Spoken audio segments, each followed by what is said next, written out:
All right, guys, I want to welcome everyone to another Owner Finance, your way to freedom, one note at a time.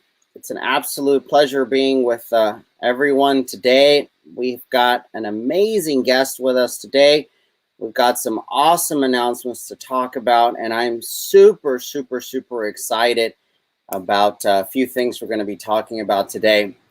By way of introduction, my name is Dan Diaz. For those of you who don't know me, I was born in Mexico City, raised in San Antonio, Texas. I began my real estate investing career in November of 2015. At the time, I knew absolutely nothing about real estate investing, but my first deal generated me $80,000 in upfront profit and a $400 monthly spread for the next 30 years. And guys, I was absolutely hooked. Now I mostly raise private capital to fund owner finance transactions. I teach seller financing as an acquisitions tool. And yeah, we still buy as much land, single family homes, and other small commercial assets that we can get our grubby little hands on. I consider myself above all an owner finance fanatic and an eternal student. On a personal level, I love a good dry red wine, a stiff scotch, a cold beer, good company, international travel, a bloody red steak, and regular road trips. My beautiful wife and I, we've been married for a little over 3 years now. Got no kids. We currently have a red heeler for a pet, and we're super stoked about that. Bhaskar, good to see you guys. A little bit of just a heads up or a reminder. We are using StreamYard as the software to kind of share everything. And you guys do need to let StreamYard have permission to share your comments. Otherwise, I'm not going to know who you are. So I want to hear about you guys. I want to know where you're at, what market you're in. Give me a holler, give me a shout out. Let me know you guys are here. But more importantly, before you do that, make sure you give StreamYard permission so that I'm able to kind of catch you guys and know who you are. Why was this group created? Owner Finance, your way to freedom, one note at a time. I believe that as the financial markets change, our survival is going to depend on our ability to swim these uncertain and tumultuous seas. Moving forward, I believe that acquiring properties with seller financing will be paramount to growing our portfolio and yours as well. What can you expect to get out of this?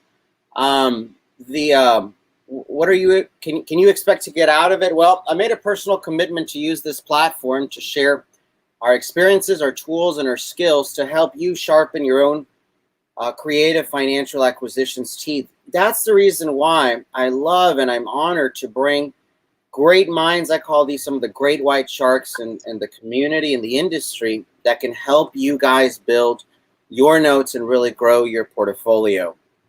What do I expect out of you guys? There's expectations for you guys as well. I've used the phrase often that I expect you guys to be sharks. Now, to me, that's not just a buzzword. What that means is one of those letters identifies a different characteristic that I expect out of you guys. To me, a shark is someone who S, succeeds mercilessly, H, hates mediocrity, A, accepts no excuses, R, resolves to be action takers, and K, kills their bad habits, and S, shares what they learn here.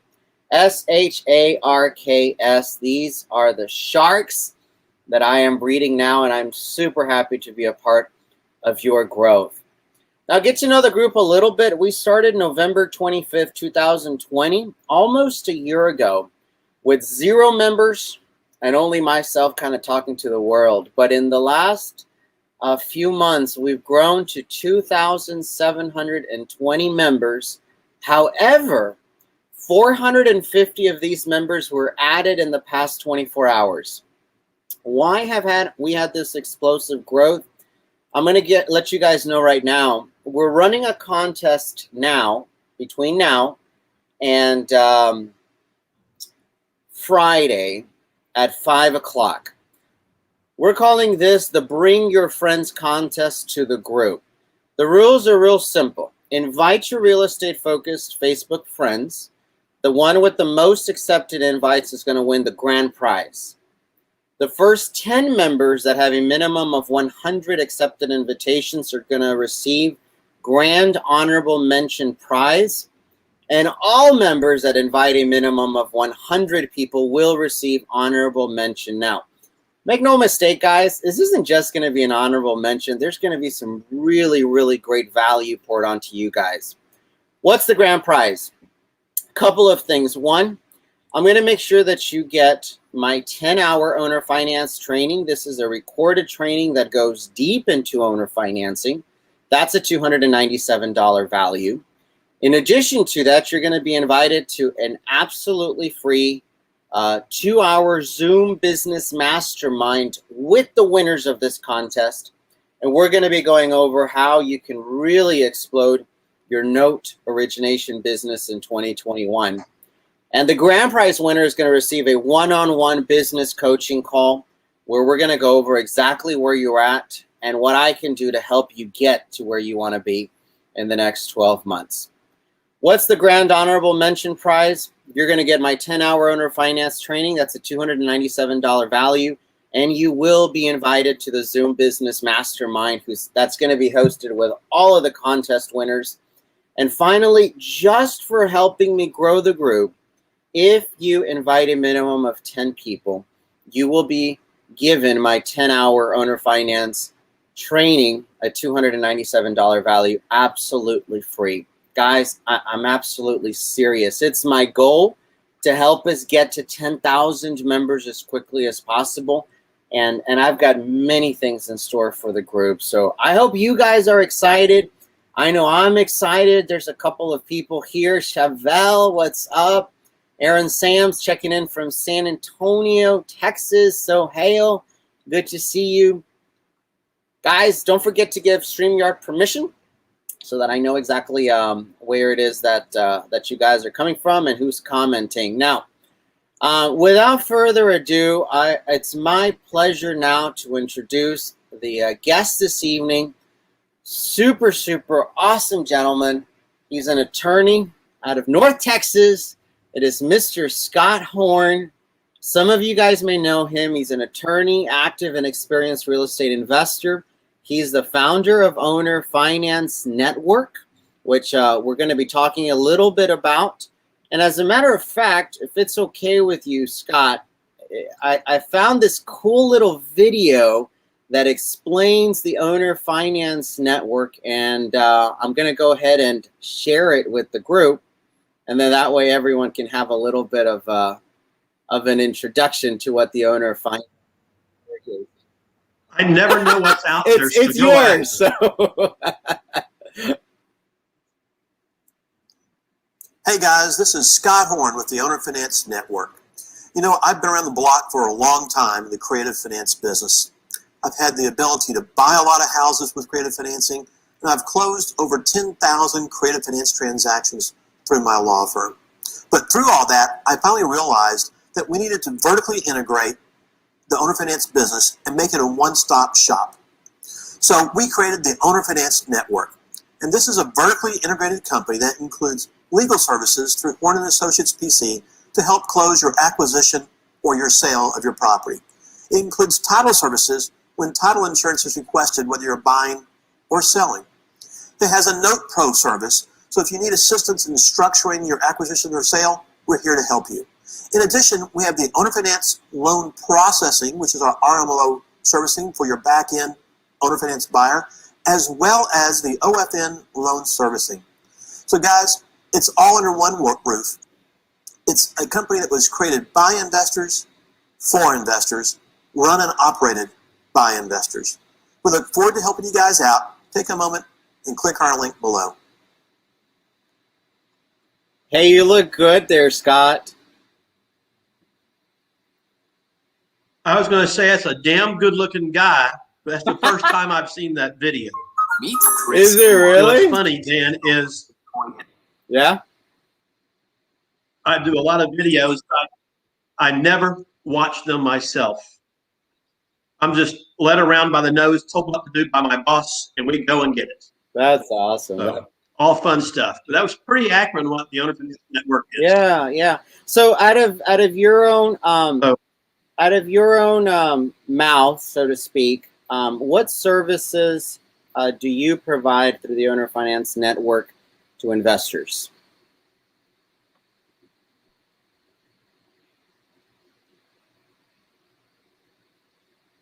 in your audience. So we are real estate attorneys and title attorneys here in the Dallas-Fort Worth area, but we also expand all over the state of Texas with that. So that's the first and foremost. And so from our legal perspective, we are very narrowly focused in the creative finance world that's helping investors and realtors either buy or sell homes utilizing creative finance. We delve in the foreclosure world with our investors when that time arises, or if it does. We try to find solutions to stop the foreclosure if needed. We represent real estate investors in landlord-tenant disputes as well. And that's about it. We try to keep our focus very narrow in what we do, but it's all about helping the investor, and primarily in the creative finance world.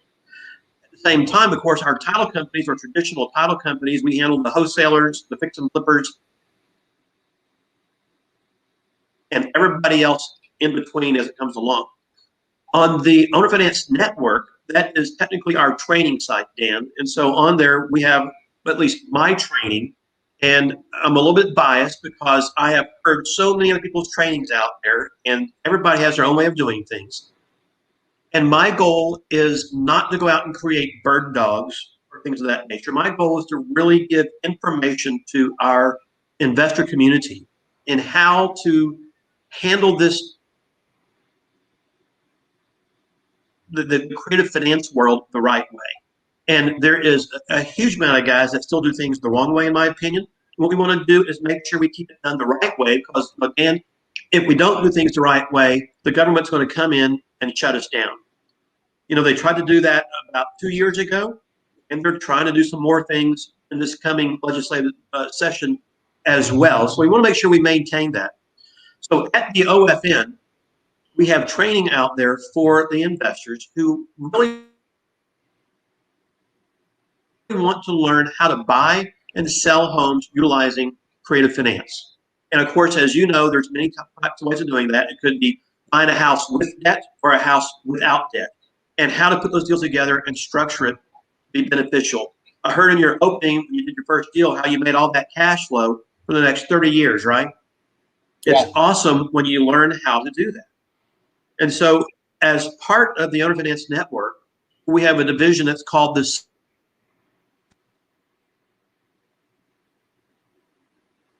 Sub 2 Academy is a online live streaming 2-hour a month webinar series where we help the investors who are our clients, and we answer all of their questions. I wish I could answer their questions by phone, but there is just not enough time in the day.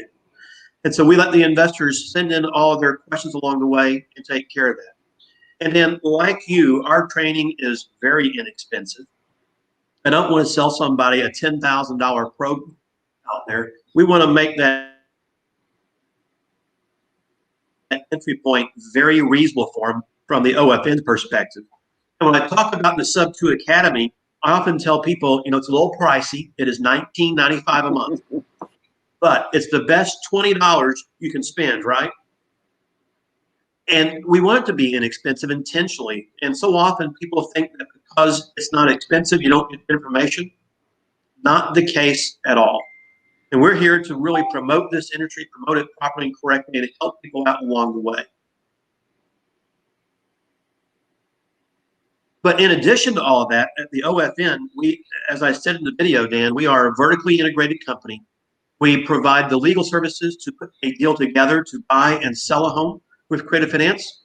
If title insurance is to be employed when we buy or sell, we have that ability through our title companies.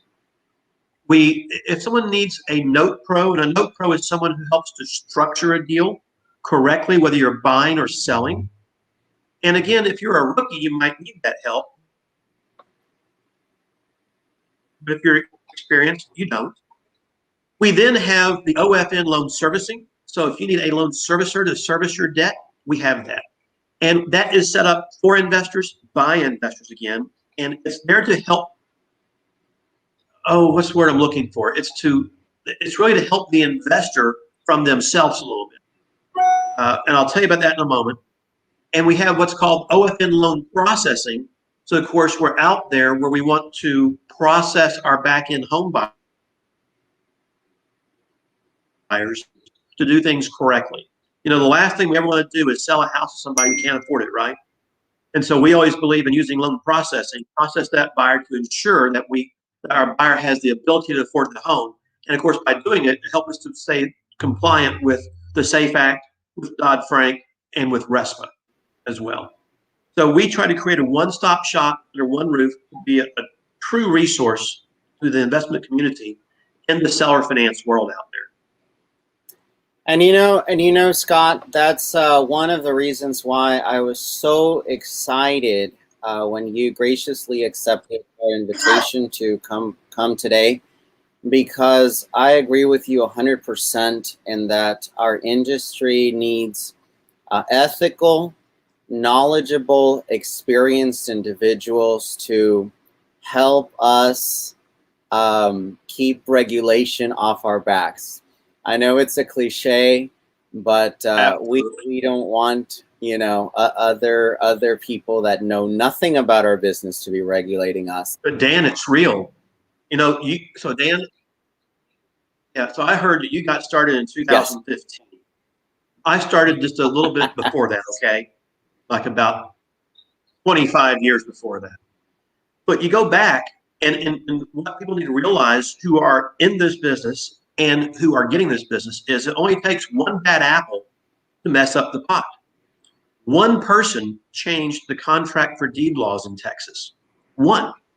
Really? One person out in El Paso started the change of the owner finance industry also. A few bad apples down in the valley and in Houston changed the lease option laws as well. And, you want to get these people out of the equation. We want people in this business to do things the right way, both whether it's buying or selling, whatever it might be. And it's okay to do it right. You don't have to do things wrong to make really good money in this business once you learn how to do it. But it only takes that one bad apple to mess it all up. And we're back here again doing the same thing. And so, of course, I always like to promote quality trainers like yourself, people who provide real, legitimate information in the marketplace. I always tell investors, before you go buy a program, vet out that person. I find it very interesting that someone who may have closed 5 deals or 10 deals becomes an overnight expert and they jump into training all of a sudden. Yeah. So what happens is the blind out there, and it just messes up the transactions, and they don't know why.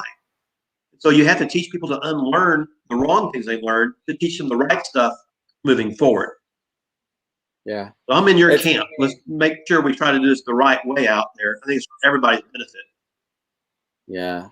And that's part of what I teach my students. I say, listen, I'm not the end all be all. As a matter of fact, I am probably just the person who's going to start you. But my goal is, hey, listen, connect yourself with smarter people with more experience, legitimate individuals in your state, and just work from them. I mean, that's really what you need to do. We do have a decent amount of experience, and I can definitely share a few things, with a lot of people. But I love when I tell them, listen, don't come to me. Go to people like Scott. I mean, if you found me because I'm more active on social media, that's fine. Whatever, it doesn't matter. But go to Scott. Go to these individuals who have the entire support system to make it happen. It's funny, Scott, you mentioned a little while ago lease options, and we got a question, and I'm going to put it on the screen. Lease option in Texas, sandwich leases not allowed, ? I'd love to get your feedback as to why they're not allowed in Texas. Well, that they are, so it's not correct. Okay. And so the first answer is we as investors can buy a house using creative finance or using a lease option all day long. That's not a problem. It's only when we are giving a lease with an option to buy to a consumer who's going to be that owner occupant does the Texas Property Code come into play? So can you do that? The simple answer is you can. But there are limiting factors that the investor has to understand that the property code sets forth. The first rule of thumb is there's a 180-day rule where it says a lease with an option to buy wherein title is not delivered within 180 days becomes an executory contract or a contract for deed. And that's where a lot of penalties come into play in the property code. So most of us lawyers, if we're talking about this, we want to avoid that if possible. Now, there are some provisions that will allow you to go out up to 3 years. They're very specific. And so, of course, what we want to do is make sure if you're going to do anything beyond that 180-day time frame, that you know the property code and you follow it very distinctively. You do not go outside of it because it can bite you in the rear. We don't want that to happen. But will the investor do that? So the simple answer, you can do a sandwich lease option. But let me just stop. I want to make a comment because I get this answer out of Florida, out of Arizona, out of the Carolinas and other places all the time. It may work better in those states than it does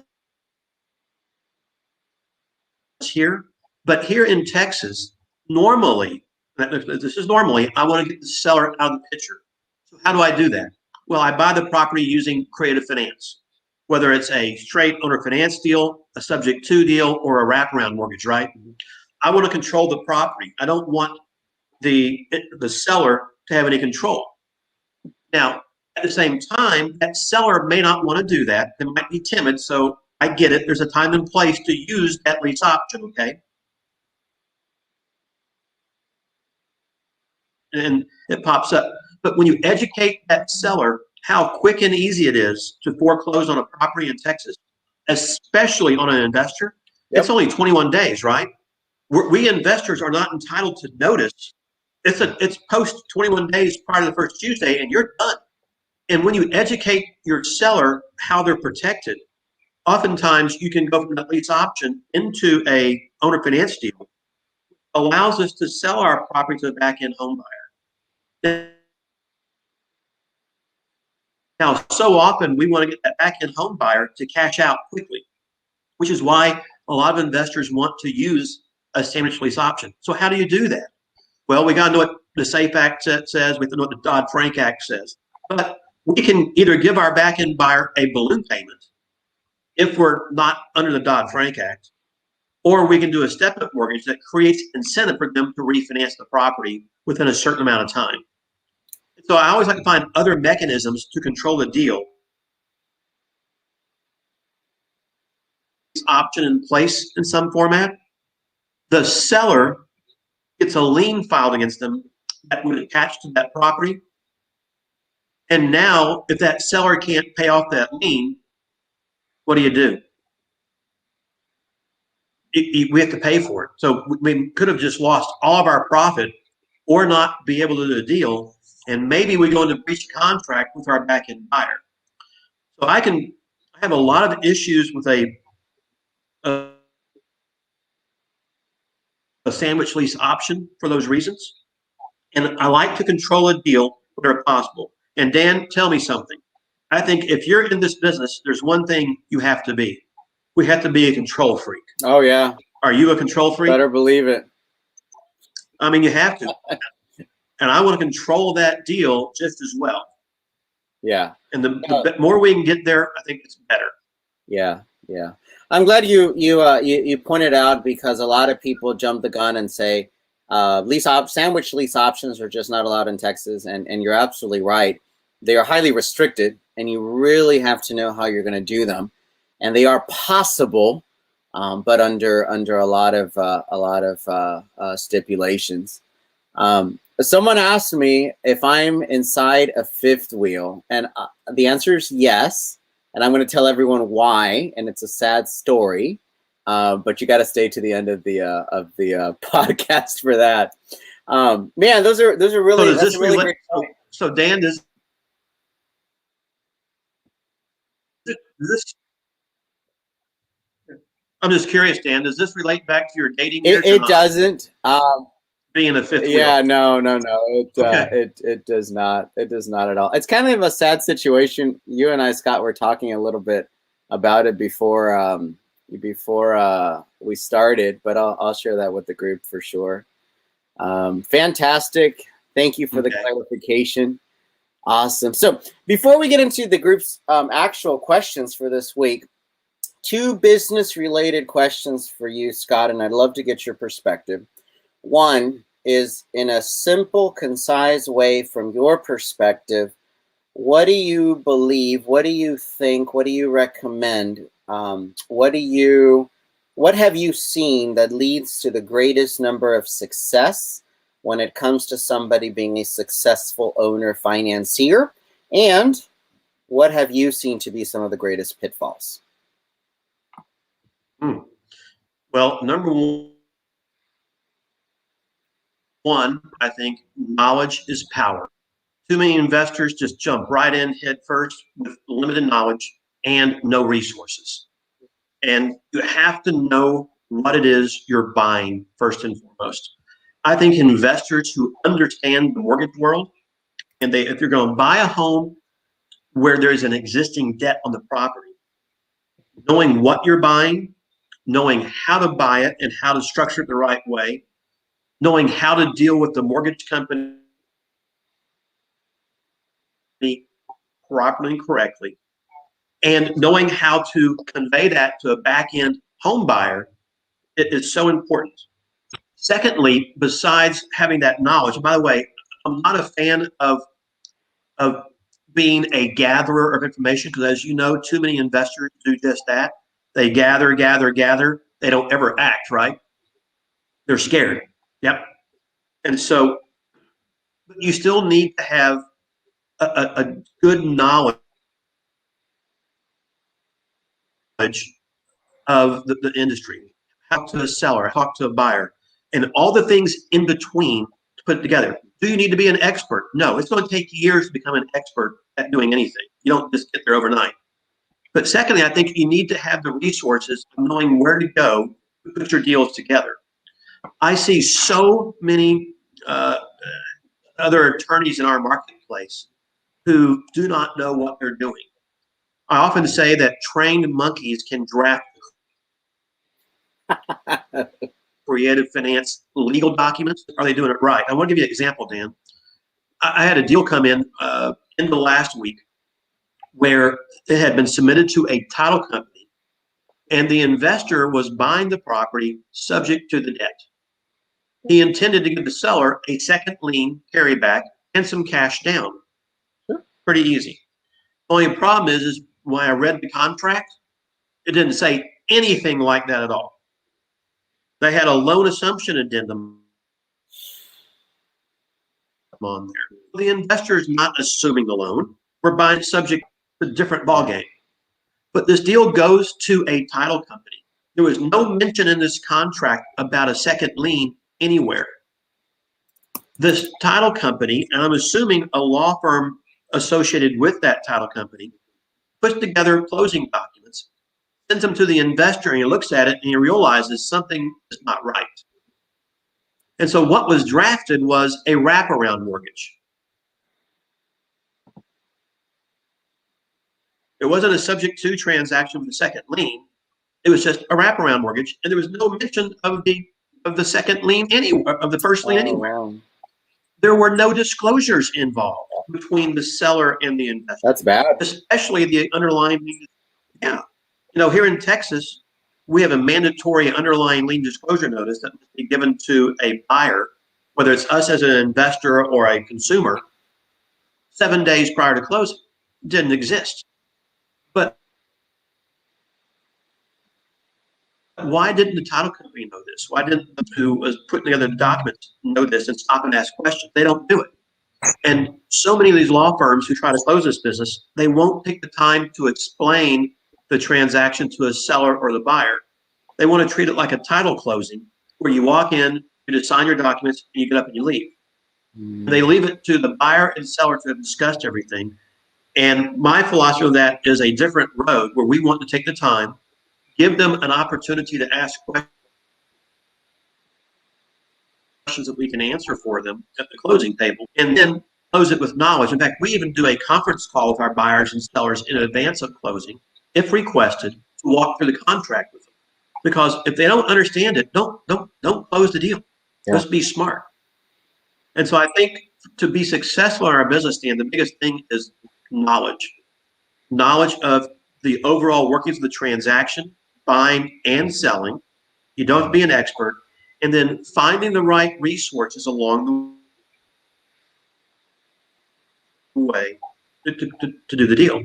On the back end, again, I almost want to say I see the same thing, lack of knowledge, where investors just want to make a fast buck. They put a property under contract. They never intend, of course, to close it. They're going to wholesale it, a subject to transaction, let's say, to a back-end buyer. Well, that back-end buyer doesn't have any more information than the investor does and doesn't know anymore.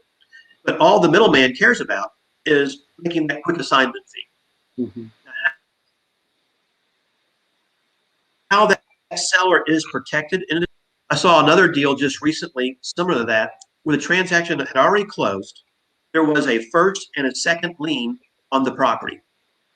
Oh. Well, the contract only dealt with the first lien. There was no mention of the second lien. Now, there were emails talking about the second lien, and they assigned it to this back-end buyer, and all they did was execute a deed along the way. So the seller gives a deed to the buyer,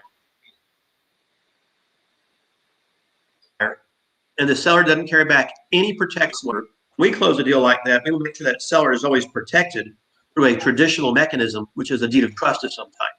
What we want to do is give them that traditional mechanism in case something goes wrong, where they can foreclose on the home and take it back, as opposed to getting a lawyer involved. We want to keep lawyers out of our business, right?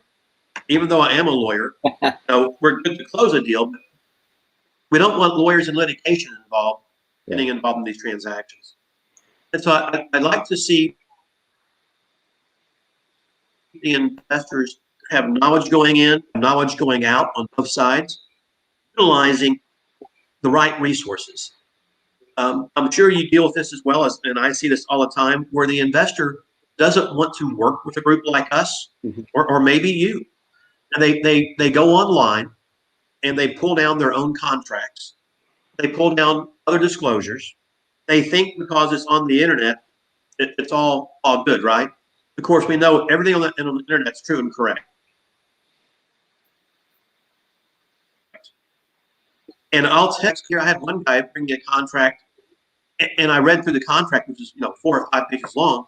And I had to ask the guy. I said, "So, are you buying a house in Georgia? Because this contract is a Georgia contract. It is not a Texas contract."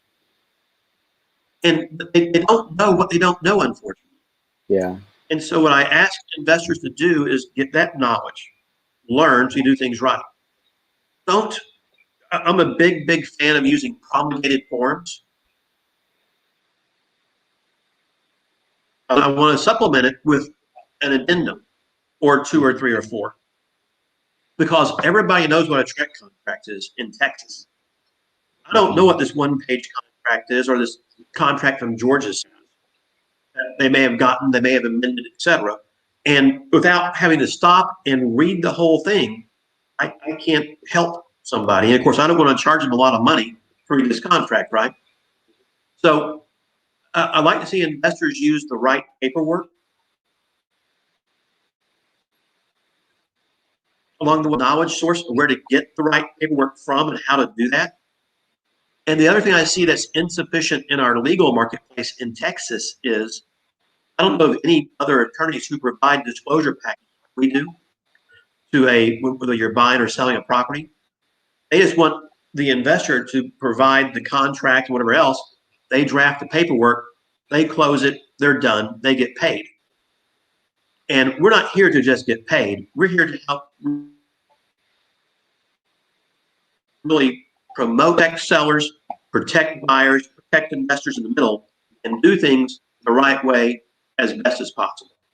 Yeah. No, I agree with you, Scott. 100%. We buy from wholesalers all the time, subject to. But I'll tell you something, Scott. I will never buy a subject to contract that I am not allowed to talk directly with the seller and clearly have an understanding of exactly what is happening. And I know you've seen it, but wholesalers sometimes, they'll just say whatever it is they need to say to put it under writing. But at the end of the day, it's going to be maybe a 30-year relationship, with someone. So we got to let them know. I mean, well, it's a marriage. Yeah, it could last a lot longer than a marriage, And I mean, it is, but it's a marriage between a seller and a buyer. I want to make a comment also for your listeners today. And you mentioned you buy a property subject to from a wholesale. So first off, was that transaction put together correctly between the seller and the wholesaler? Who knows? He's the initial buyer, right? Mm-hmm. And if it wasn't done right, I want to make sure it gets done right. Yes. That might mean going back to the seller again. Number two, what wholesalers don't understand is that when you sign that assignment of contract, they are no longer a party to the transaction. Mm-hmm. They're entitled to receive a fee at closing, but now the investor, you, me, or it might be, we become the buyer. And then there's a seller. And they try to keep you away from that seller for whatever reason it might be, but legally speaking, they cannot. They have assigned away their rights. So unless their contract stipulates something otherwise, which I have never seen one that does, we become the buyer as the investor buying the transaction. And we have the right to talk to this. And I totally agree with that. I want to go see the house. I want to meet the seller. I want to ensure we're all on the same page. And that's how we protect ourselves, is through disclosure. I always say that in this industry, what are the three most important things, Dan, in the seller finance industry? Do not tell me location. Oh, God, no. That's like the 10th bottom of the barrel thing. Yeah. For me, it is disclose. Yeah, for sure. And when we have a knowledgeable buyer, when we have full and complete disclosure, and we give our seller and our buyer time, an opportunity to read the contract, an opportunity to seek counsel if they wish to do so. Mm-hmm. Now, I know they never do it, but I want to give them that chance to do it. I don't want to go to contract on Monday and try to close Monday afternoon or Tuesday morning just to move fast, which is what so many investors want to do along the way. And I believe that when you provide them that opportunity in contract, and then at the closing table, what we do probably different than anybody else that I've seen in Texas is, besides just doing legal documents, we redisclose the whole transaction all over again. And I do that intentionally because I know that these sellers and buyers will rarely ever seek third-party, counsel from an attorney or a realtor or somebody in the deal. So knowing that, I want to find the best way to protect all of us from each other. And I wish I knew a better way of doing that, but I don't. No. So if you figure that out, let me know, okay? No, that's awesome. I mean, that's super. Well, definitely appreciate you sharing, those nuggets of wisdom with the group for sure. The moment that a lot of in the group have been waiting for, we've got a few selected questions, and I'd love to get your feedback on them. We've got Manuel.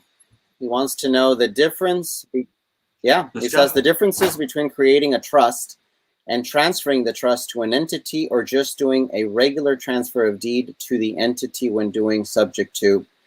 So I don't know if you caught that completely, but basically what he wants to know is, okay, what's your input? Yeah, I got it. There are some people who think that you should buy every property into a land trust. I do not agree with that. I don't either. Because the whole question is going to be, what's the back end mode? If you're going to hold a property as a rental property, and it's going to be a rental property forever, or it's going to be a fix and flip where you're going to pay everything off, I don't have an objection to putting a property into a land trust. Now, if I do that, I want everybody to listen to this. When I do a land trust, in that scenario, that land trust is technically an entity where I become the beneficiary, or my LLC becomes the beneficiary, and I'm the person of trust. In other words, I didn't go to the seller and create a trust in the name of the seller and then buy the trust from the seller. I think if an investor does that, there is a possibility they could be practicing law without a license or providing financial advice without a license. It's one of the little things they don't think about along the way. Now, if our goal is to do a wraparound mortgage on the back end, that's what my goal is almost all of my cases I do. I buy with creative finance and I sell with creative finance. Now, in that case, I don't like using a land trust because as soon as I sell the property from my trust to the back end buyer, that's a violation of due on sale. It's a violation to transfer it into the trust because it's not a real trust. It's not a financial trust. And as you may know, we have this act that's called the Garn-St. Germain Act that says a homeowner can transfer the property into a financial planning trust. Well, creating a land trust just to navigate a property and buy it is not a financial planning trust, right? So it can be broken real quick. But if I'm going to sell my house to a back-end buyer, I'm going to buy it into my LLC. I'm going to do the wrap loan to my buyer. I use a land trust as my fallback in the event due on sale comes up. And by the way, due on sale does come up. It has happened. I have to deal with it every once in a while. Yeah. And I use it in that necessity. So if I'm going to lease a house and that's all I'm going to do, I don't have an objection to buying a property into a trust. If you buy it into a land trust, realize a land trust is nothing more than a DBA, doing business as. So the beneficiary should be some type of a corporate entity, an LLC, a corporation, a limited partnership, something for asset protection. If, though, you're going to sell the property using a wraparound, in that instance, I would prefer just to buy it directly into my corporate entity, sell it out, because it's still a violation of due on sale. It is what it is. And so let's keep it simple. Yeah. Let's not insert another entity along the way. I agree with you. I hope that helps a little bit. Yeah, no, for sure. And I agree with you 100% in that regards. My whole issue with the due on sale clause, and maybe my point of view is a little bit different. I mean, it will be different than yours. It's very different than a lot of other investors. Instead of trying to hide or play this game of cat and mouse where, you look for me and I come over here, it's like, no, let's talk about it. You want to be the lender, you want to call the loan due, let's talk about it. Let's deal with it head on. And when I mentioned to you, it's happened to us. We don't do thousands of deals, but we have gotten. So I like to say we have never had the loan actually called due, but we have had 4 threats, and I call them threats because that's really all they were. There were notifications. The first one I ignored them. I don't know if that was the best thing to do, but we just ignored it. I didn't know what to do with it. I called a few people and, I prayed and hoped they wouldn't call again. They never did, so it was one sheet of paper that they mailed. The other 3, they were persistent. They wanted to get us on the phone. They wanted to, what was going on. And after I got myself educated a little bit, I got on the phone with them and I said, yeah, we purchased the property subject to the existing financing. We secured our investment by putting the property into our name. And if you want to exercise your right to call the loan due, you're more than welcome to. However, I think we can both agree that it makes no sense for a performing asset to be called the loan due. So unless you want to escalate this to your asset manager or loss mitigation department, let's talk about what's going to happen. And I don't know if it was just the way we had the conversation. It was a very one-on-one conversation that it never went beyond that. I don't know if it's ever gone beyond that to you. I guess if it does with us, maybe I'll call you. I don't know. Oh, well, when the attorneys call you, they send formal demands, you have to respond. Oh, okay. And then you have Well, to it act hasn't and gotten create that far. options. Yeah, so Well, in then the 10,000 deals I've closed, I've dealt with that probably 10 or 11 times now total. It's happened. You got to be able to do it. I'll make one last question about the land trust, and we go to your next question. Sure. Too many people call me up and say, well, I want anonymity. That's why I want to buy a property into a land trust. And I ask that, I go, why do you think you need anonymity? Who's going to come after you? Who's looking to come after you? Of course, they don't have that issue. And my only comment is this. I may have done more deals than pretty much everybody listening to this. Along the way, I have never once worried about anonymity. My philosophy is when I do things the right way, I'm not out to mess people around. I don't need anonymity. And I've never had anybody go out and hunt down who I am, what they do. If they want to do it, go get it. But in 30 years of doing this business, I've never had that issue. And I think too many gurus try to sell that to too many investors. Yeah, that's perfect. I've said it before as well. I may have made mistakes. We don't know. But if I made a mistake, I want people to know how to find me. I want to be able to have an opportunity to correct it. And that's just kind of the way it is. I don't want to hide from anyone for sure.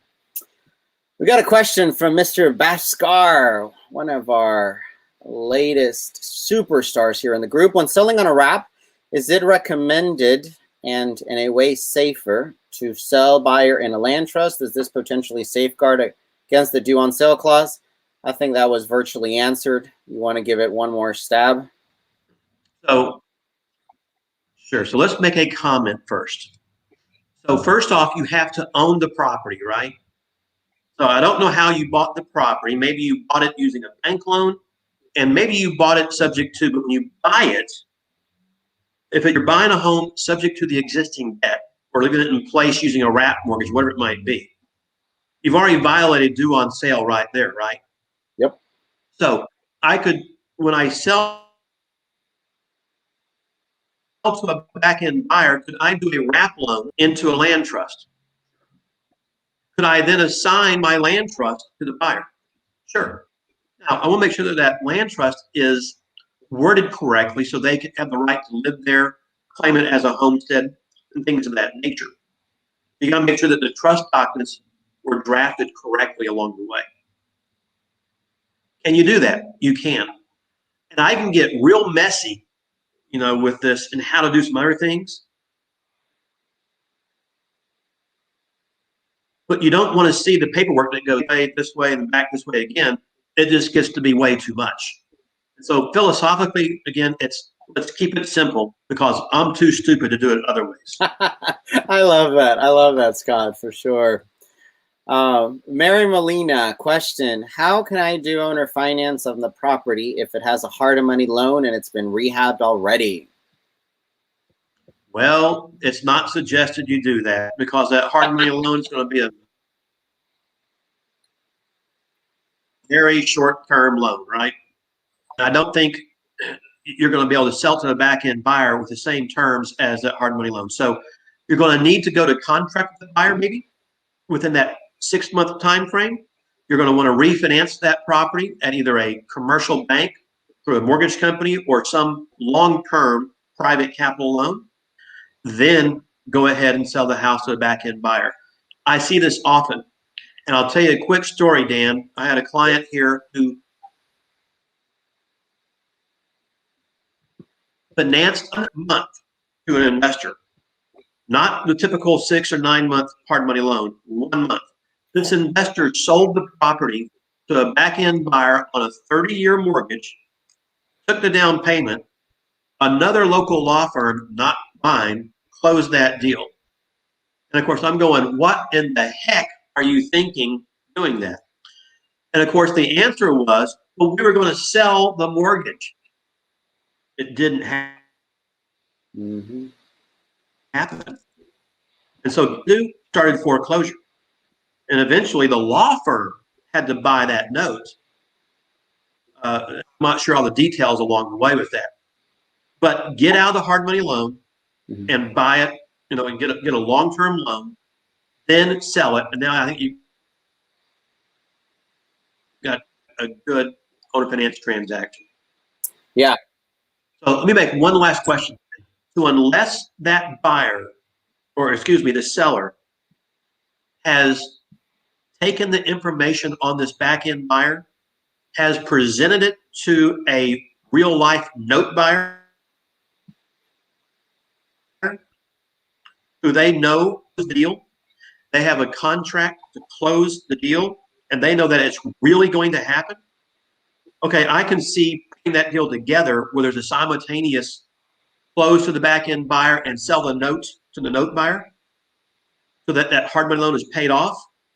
But I always come back and go, if though, that note buyer changes their mind at the last minute, what do you do? Did you just commit fraud? Yeah, there's a lot. Do you have a problem with that? Yeah, for sure. There's a lot of unknowns. I was gonna kind of comment on that and getting yourself lined up with a table funder, or a note buyer that will fund at the closing table, is one way to do it. But again, you got to make sure that everything, is lined up well and lined up correctly. Something else, and I don't know what your experience with this is, Scott, but sometimes hard money lenders are not so, big and national and institutional money. A lot of times they're somewhat local, private-y, folks that understand real estate. So again, it wouldn't ever hurt, and we do this with our private money lenders and our hard money lenders as well, just to have a conversation with them and say, hey, listen, would you be open to this? But again, there's got to be, like you said, disclosure, a situation where essentially your hard money lender will allow you to wrap, that mortgage until the note is sold to recoup. But you got to have the conversation of what if apocalypse happens tomorrow and I can't sell the note? Are you going to hold the note long term? Are there going to be extensions? What's going to happen? Those conversations need to be had up front. Is it possible? Absolutely. But you need to have those conversations. Everything is possible, as you know, but it's also about disclosure to your back-end home buyer. What if you can't refinance that front-end deal? Are you prepared to give your note buyer or the homeowner his money back? You just took that $10,000, $20,000, $30,000 down payment from that buyer. Now you can't get long-term financing.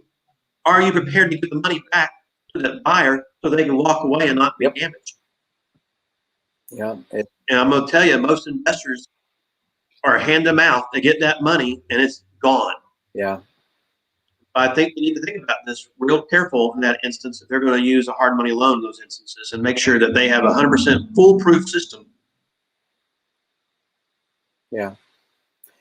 Hey, on a different note, Scott, just a question. It just popped into my head. Have you ever dealt with Investor Loan Source out of Houston, or have you heard of them?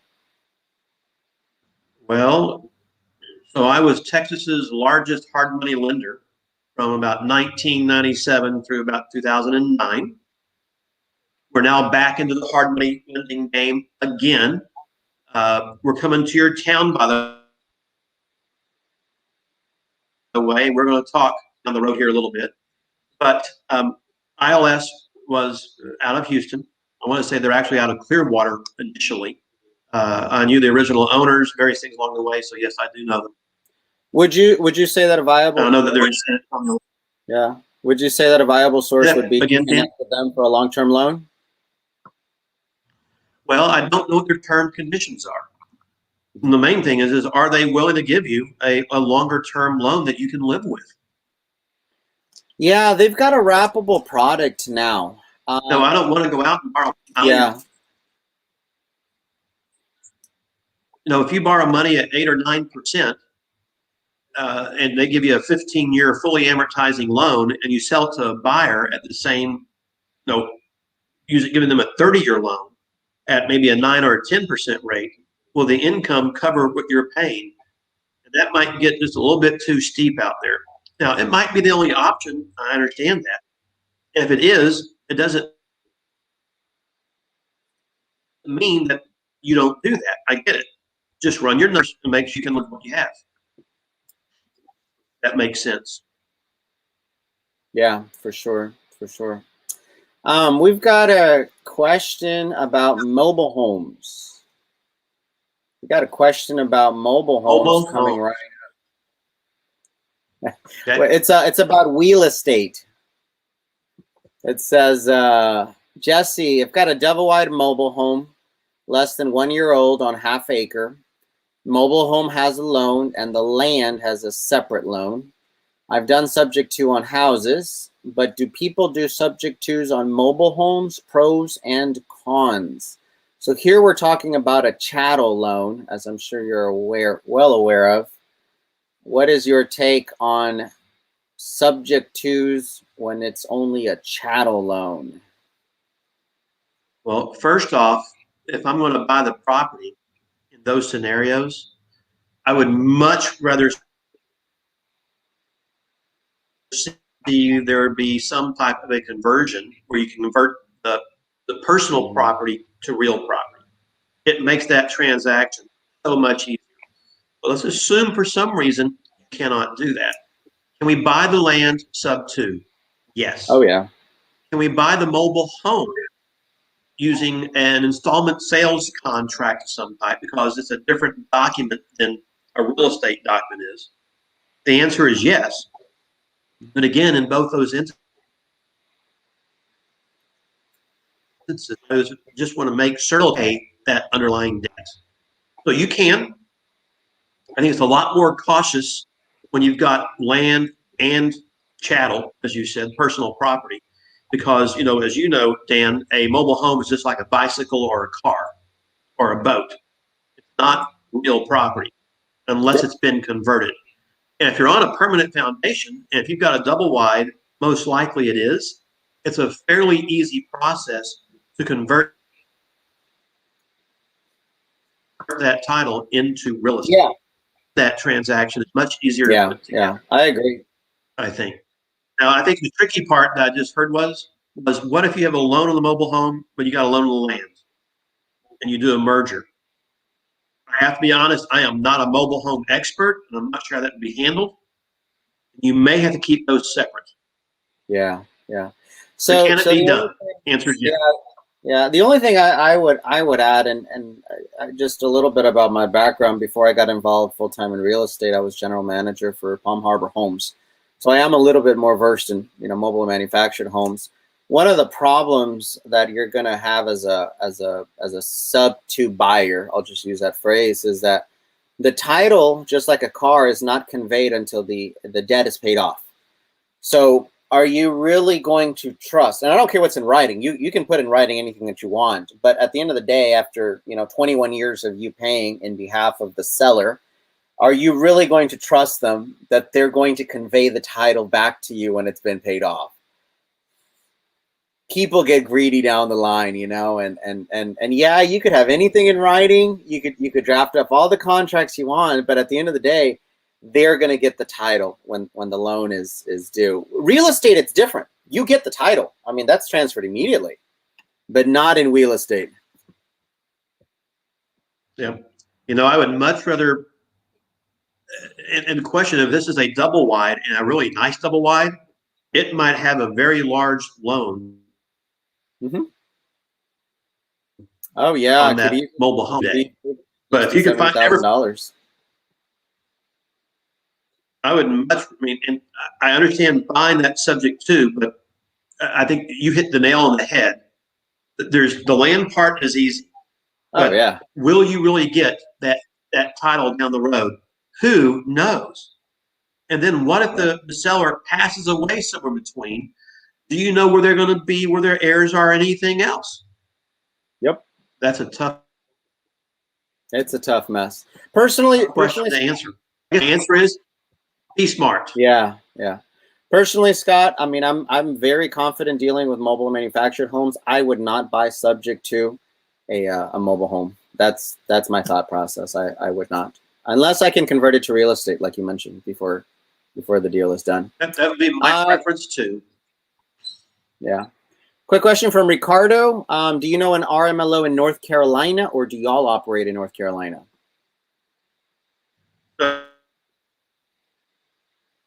So here at the OFN Loan Processing, we're licensed in Texas right now, and we're licensed in Arizona. We are planning to go to North Carolina to do that. We're in the process of researching that right now.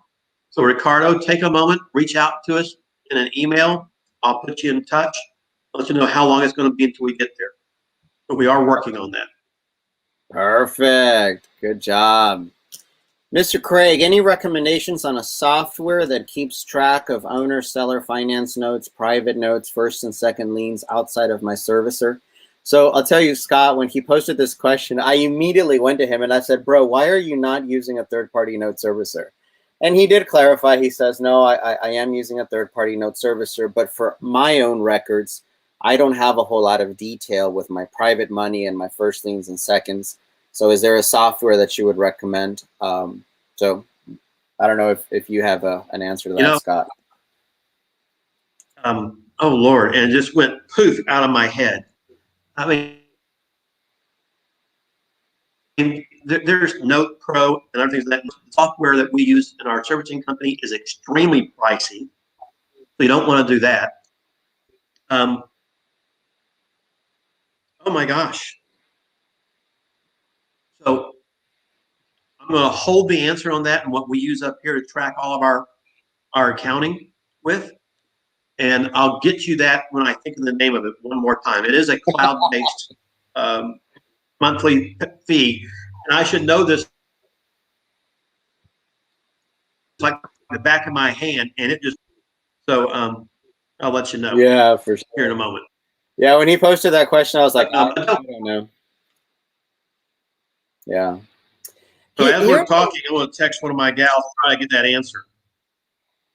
Yeah. So keep before going. the podcast is over, you get it. We'll post it.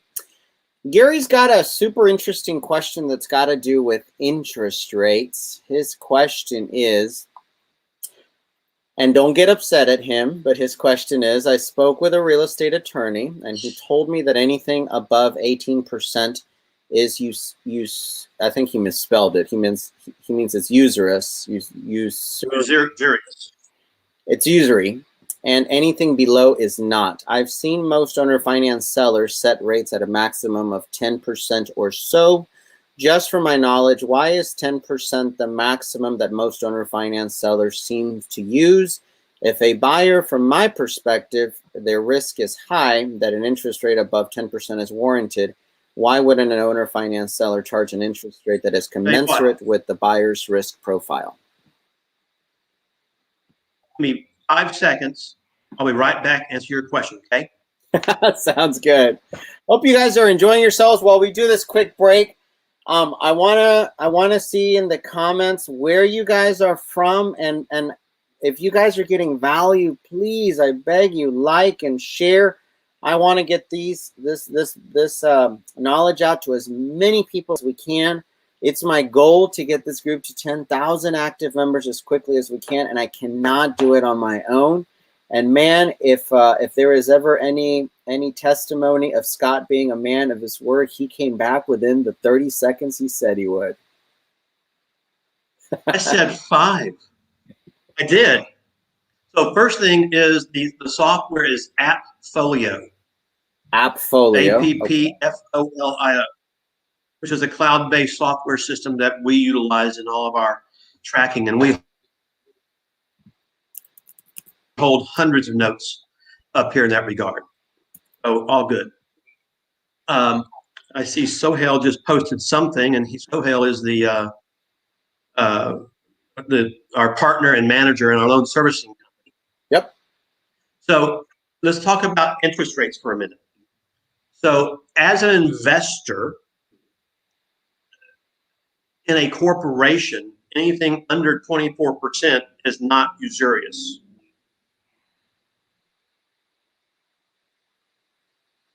Now, into a consumer, that's when the whole world changes.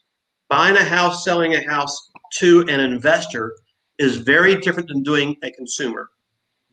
And I believe our Texas Finance Code says if you're selling to a corporate entity, it can be under 24%, not usurious.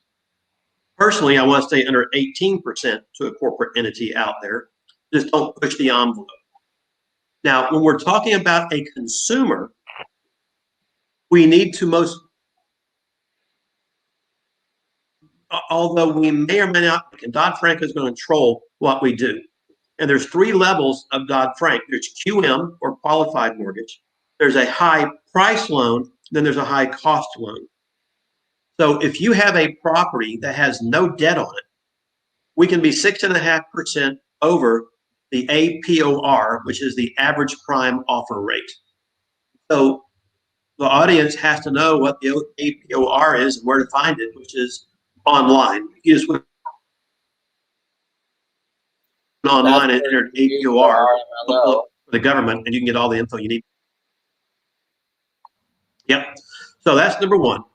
So from there, anything over that would fall into the high price loan category. And we want to be cautious within that realm, which is going to be 8.5% over that number. So next, if we're doing a wraparound loan, let's just say for a moment there's an existing debt that's going to be left on the property.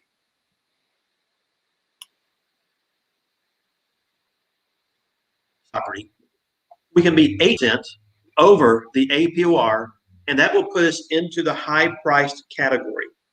Otherwise, we cannot be more than 6.5% over.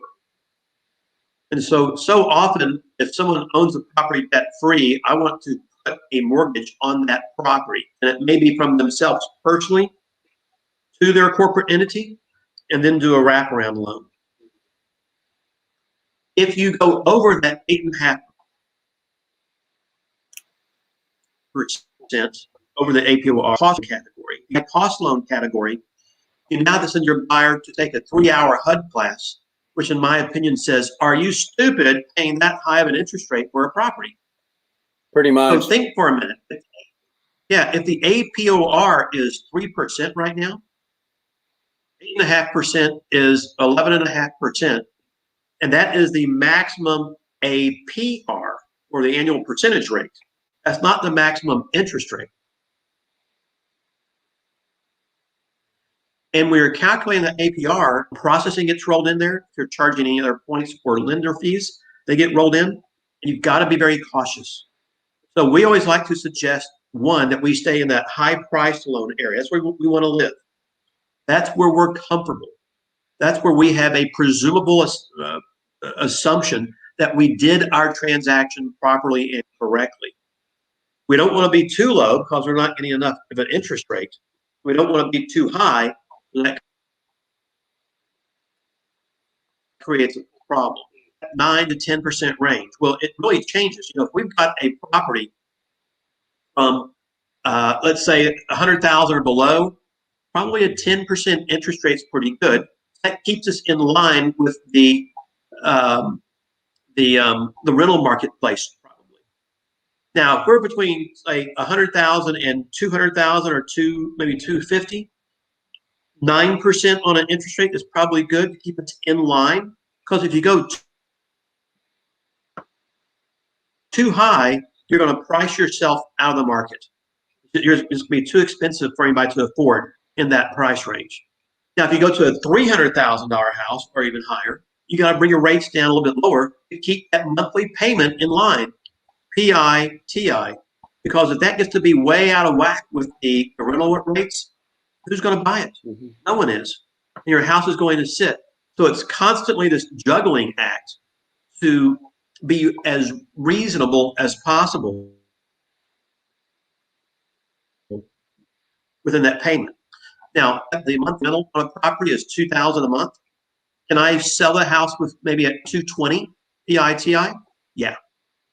And maybe you have to back into your numbers to get there, where you take that $2,200 payment and you subtract the monthly property taxes, you subtract reasonable insurance, and whatever is left over is your PI payment.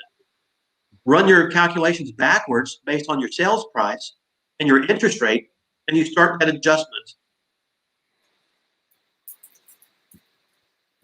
Do I keep my sale price, keep a higher interest rate and a lower sales price? There's no right answers. I mean, what's best for that property out there? And so there's also an issue of going over a 12% interest rate in Texas right now, which is a constitutional issue where the RMLO may have to provide additional disclosures to that buyer if we go over that 12% interest rate. And so right now, we kind of want to stay under that 12% threshold. I don't see any reason in the world to charge somebody more than that out there. 20 years ago, we were charging 12, 13, 14%, but interest rates weren't 2.5%. They were 8 and 9% in the marketplace. We had the ability to do that from all those perspectives. So you've got to stay up with what's going on out there, and that's why. So as to usury, you got to know whether you're dealing with an investor or a consumer. And as to the average interest rate, I hope that answered the question as best as I could. No, that was 100%. I mean that you more than covered it. When I talked with him offline, I let him know that it's not, and very similar to what you said. There's a legality aspect of it, but it also has to do with the marketability of the note. If your desire is to keep your note marketable, most note buyers are going to be real leery. I know that a lot of investors, they get that stigma of, oh, well, all about numbers and maximizing our return, and the more money the better, and what have you. But at the same time, if you're ever in front of a judge, you got to know how you're going to defend yourself and your actions and what's going to happen. So it's kind of where you want to be for sure. Well, Dan, think about this. What we don't want to do is set up our buyer to fail. Yep. Dodd-Frank, the buzzwords in Dodd-Frank are that we, as what's called a small creditor under Dodd-Frank, and I don't think anybody in your audience has $5 billion or more in assets right now. We don't. We don't.